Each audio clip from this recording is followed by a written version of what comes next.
Hey there, wake up. It's Means Morning News. Just after 11 a.m. on the East Coast, I'm the newsman Sam Sachs, and we made it to our Friday show, which is more than I can say about Alex Jones's InfoWars. Good riddance, dipshits.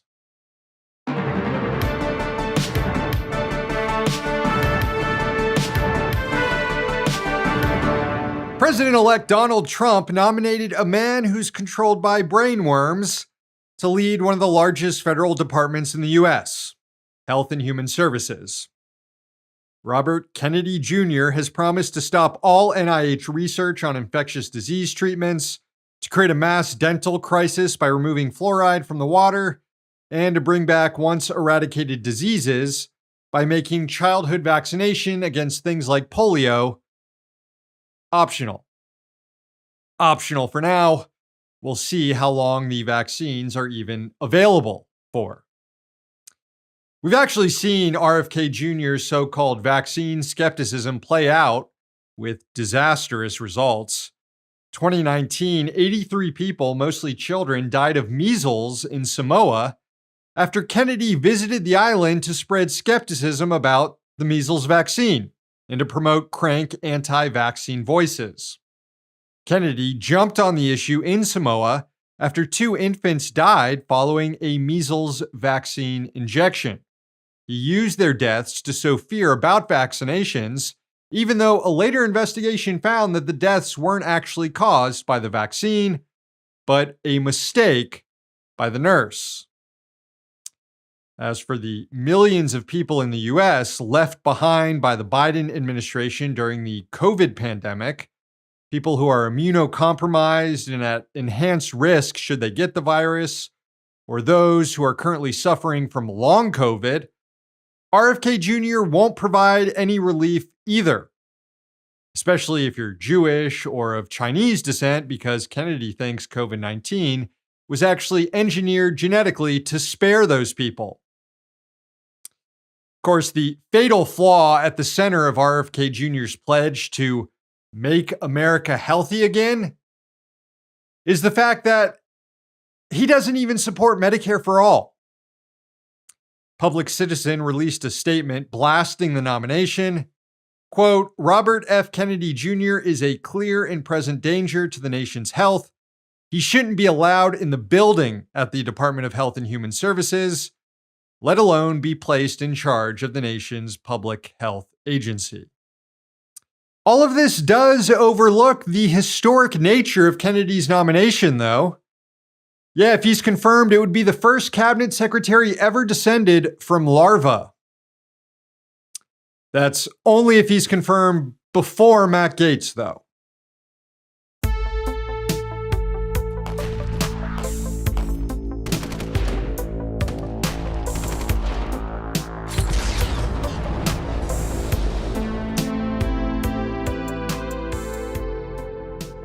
Bombshell news circulating around Israeli outlets about how much knowledge Prime Minister Benjamin Netanyahu may have had about the Al-Aqsa flood operation the night before, October 7th, 2023.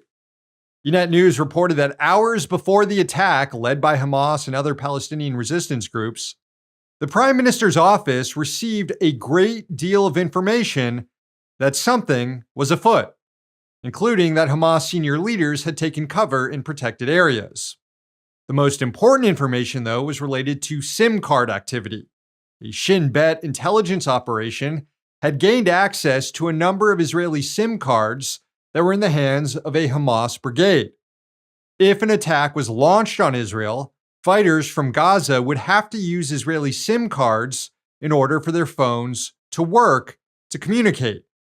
And the night before the attack, suddenly, all these Israeli SIM cards that were tracked by intelligence turned on, an indication that an operation in Israel could be imminent. According to Ynet, this information was relayed to the Prime Minister's office in the hours before the uprising, contradicting claims made by Netanyahu that he only first learned of it after it had already started that morning. There are also reports of a cover-up orchestrated by the Prime Minister's office. Here's the Times of Israel summarizing it. Quote, law enforcement is checking whether senior officials in the prime minister's office tried to blackmail a military intelligence officer in Netanyahu's office who received a warning about the SIM cards ahead of time in an attempt to force him to change the protocols in order to show less responsibility borne by Netanyahu for the October 7th failure. This week, Netanyahu released a statement denying the reporting. He also accused the Israeli intelligence agency and police of trying to bring down his government in a, quote, wild and unrestrained attack. You know, often the October 7th attacks have been compared to the September 11th, 2001 attacks in the US. And at first, I dismissed these comparisons for a lot of reasons, first and foremost being that the Hamas uprising wasn't actually a terrorist attack. But the more we learn about what the Prime Minister's office knew and when, plus the Prime Minister's unwillingness to stop the operation, and the Prime Minister's full exploitation of the aftermath to pursue scorched earth military objectives in the region, yeah, starting to see the similarities now.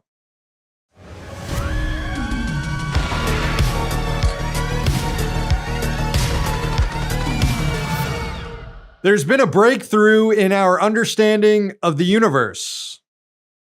Yeah, it turns out we understand far less than we previously thought we understood. A new research paper published in the Astrophysical Journal this week analyzed ancient galaxies captured by the James Webb Space Telescope and how they don't conform with our previous understanding of what the hell is really going on out there. A lot of this is pretty technical stuff that I'm not going to try to pretend to fully understand, but basically the issue is this. Under the current accepted model of the universe, vast swaths of dark matter that we can't see or measure are driving the formation of new galaxies. And this dark matter is why galaxies are all diverse in size and shape.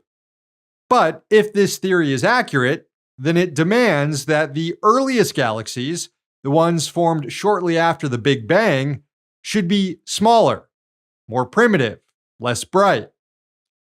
Yet that's not what the James Webb Telescope has found.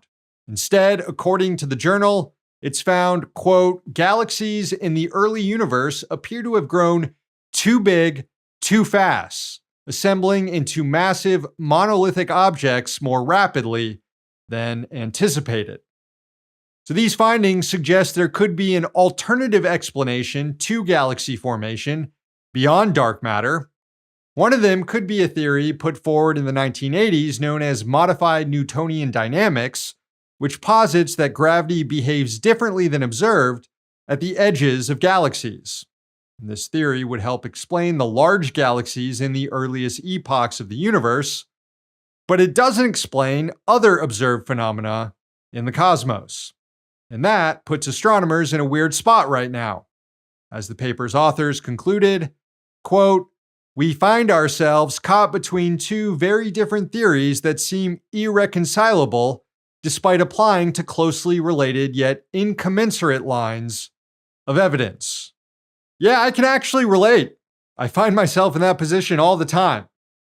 Though it's usually when I'm trying to figure out what's going on inside my dog's brain.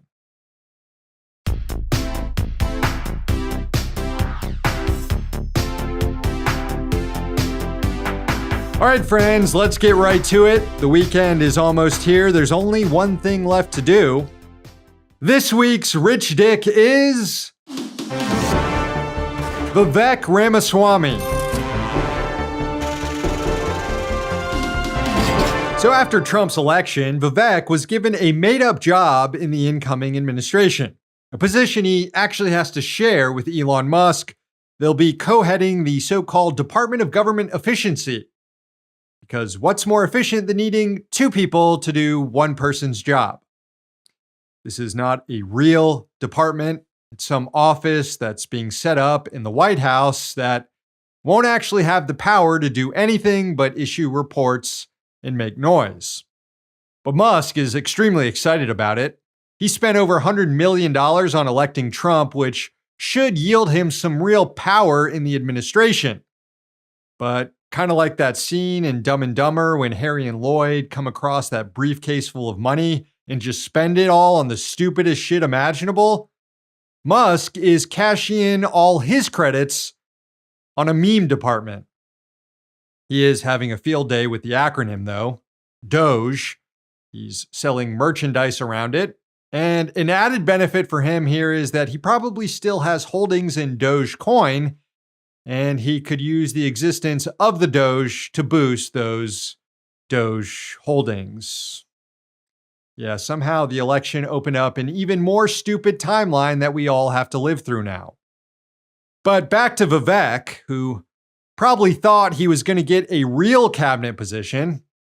Then again, he's a guy used to being humiliated by Republicans, like when Ann Coulter told him how much she liked him and agreed with him, but that she'd never vote for him because he's brown. Vivek is embracing his role at the Doge. He said he wants to, quote, slash and burn the bureaucracy. And he has some ideas on how to do it.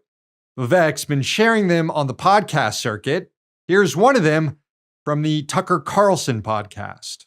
The mass deportation of millions of unelected federal bureaucrats out of the DC bureaucracy. And I do think that is what's going to save this country. But you in the long can't do run. that. I think you actually can. You actually. can't fire. We can all be fired. I've been fired many times. Yeah. I'm sure you the presidential race. Like we've all, the only group that cannot fail that has actual tenure is not Harvard professors. Not even. Yep. It's not even. Yeah. It's federal bureaucrats. So the one difference is, first of all, we have a president who I think has the spine to actually step up and do it. But the second thing is we actually have and not to get too, in the weeds here, but we actually have a legal landscape with the current Supreme Court that allows us to do what couldn't have been done in the last half century. But they have So Vivek wants to remove millions of people who work for the government. A mass firing that he argues will be rubber stamped by the U.S. Supreme Court with its conservative majority. And I suppose he's referring to the numerous protections that currently exist for federal workers to prevent mass political purges like this. One being discrimination based on marital status or political beliefs. So the plan is just to do some highly illegal shit and just hope the Supreme Court lets them get away with it. Gotta be honest, not a bad plan. It'll probably work.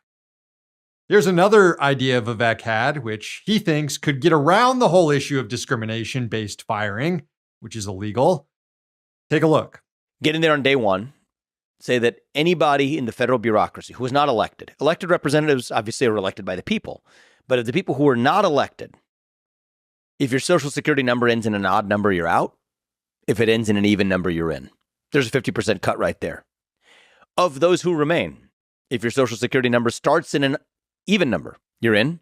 And if it starts with an odd number, you're out. Boom. That's a 75% reduction, done literally stochastically. Okay.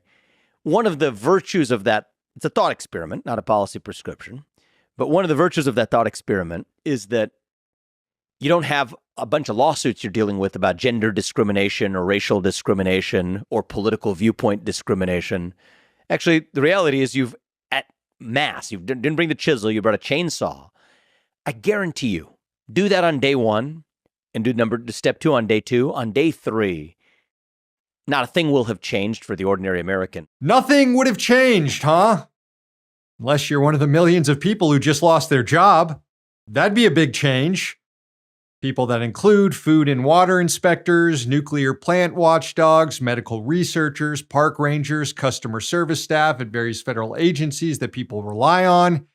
Yeah, it might seem like nothing has changed when you lay off 75% of the government workforce, until slowly all our food is unsafe to eat, and areas around industrial factories turn into dead zones, and you can't go to public parks anymore.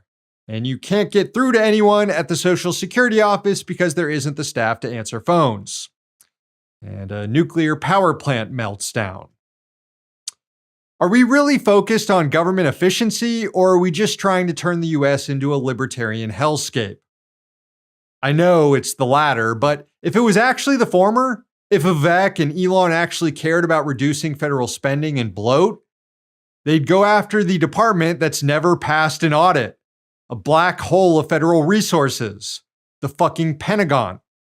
Does the mass social security number-based firing apply to the troops or the contractor bureaucracy within the Department of Defense? Of course not. Vivek's just obsessed with firing people, even though he hasn't had a real job in years. Being a conservative influencer and perpetual presidential candidate is not a job. I can't understand, though, why he has beef with bureaucrats, especially the ones that make sure our pharmaceuticals are safe. It all has to do with how Vivek got rich in a very, very scummy way. In 2014, he founded a biotech firm in Bermuda called Roivant. And later that year, the company purchased a drug from GlaxoSmithKline that had been under development to treat Alzheimer's, but had failed in its phase 2 clinical trials. So what Vivek did with Roivant's new acquisition is spin off another company called Axovant to bring the drug to market as an Alzheimer's treatment. And he had his mom reconduct a second clinical trial, which the company then claimed showed promise for the drug to advance forward for more testing. And on that alone, Vivek was able to raise a lot of money for it. He took Axovant public, raising around $350 million in an IPO in 2015. And here was Vivek going on Jim Cramer's show to hype up the new drug. But what I can tell you is that RVT-101 is a unique drug that we actually think could help millions of patients with Alzheimer's disease. Our focus is actually on the treatment of Alzheimer's disease, dementia, and other forms of dementia. We've actually put together what I view as a top-notch team in the industry. Okay. And so the way the drug works is been demonstrated in clinical trials. In a large phase 2 study, phase 2B study with 684 patients, multinational, double-blind, placebo-controlled study. And this is the key, on the pre-specified analysis, not some type of reanalysis or subgroup analysis, but on the pre-specified analysis, the drug actually demonstrated statistically significant improvements in both cognition and in function out to 24 weeks in a way that was maintained out to a full year in time. So that's actually what we think makes this such an exciting opportunity. Again, that was a clinical trial his mom ran. And I'm not making any accusations of impropriety, but in the end, the drug never passed a third trial. And shortly after that, Axovant shares crashed and investors in the company lost millions. But as Newsweek summed it up, quote, while investors suffered significant losses, Ramaswamy profited from a higher media profile, IPO payouts, and the sale of remaining Axovant assets in 2020. So to recap here, Vivek's company purchased a drug at a cut rate price because clinical trials showed it didn't work. He then had his mom conduct another clinical trial, which he claimed showed it worked. He got rich off that, and then left everyone holding an empty bag a few years later when the third clinical trial, just like the original second trial, proved that the drug didn't actually work. And all along the way, he was instilling false hope in people who were actually sick that he had a miracle drug for them that would soon be on the market. This guy's been a fast-talking huckster his entire life, and now he's going after the millions of people out there who actually earn an honest living as a federal civil servant. What a scumbag. Vivek Ramaswamy is this week's Rich Dick.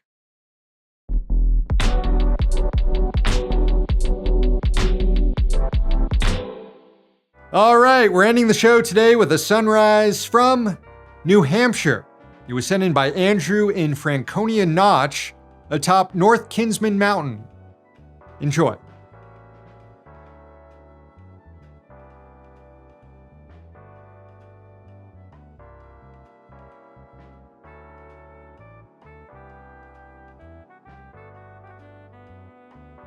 Thank you, Andrew. Show's over. Thanks for watching, and thanks to the team behind the scenes. Please sign up for Means TV, subscribe to our YouTube and podcast channels, and follow us on social media. One day capitalism will fall. Until then, we're going to be right here. See you next week.